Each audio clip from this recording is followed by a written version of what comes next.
Сата элек эмнебиз калды мамлекетте? Биздин мамлекет эле калды сата элек. Баткенди саталы, бага албай калдык, коргой албай калдык деп. Кудай сактасын. Ошон үчүнчү мындайда көлдү, нарынды саталанда. Ай, урматтуу депутаттар, дастан прибыль берип аткан предприятие. Эмне үчүн сатышыбыз керек? А Мегаком боюнча болсо, Мегаком да сатпаш керек 49%. 51%. Рахмат.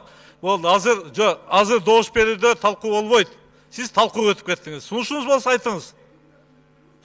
2 мүнөт дагы бербейм. Сунушуңуз болсо айтыңыз. Конкретный сунуш кандай? Мен укпайм. 3-чү микрофон. Конкретный сунуш. 45-чи маселени кайра добушка коюңуз. 64 менен түшүнбөй басып койду көпчүлүгү. Рахмат. Урматтуу төрага, урматтуу депутаттар.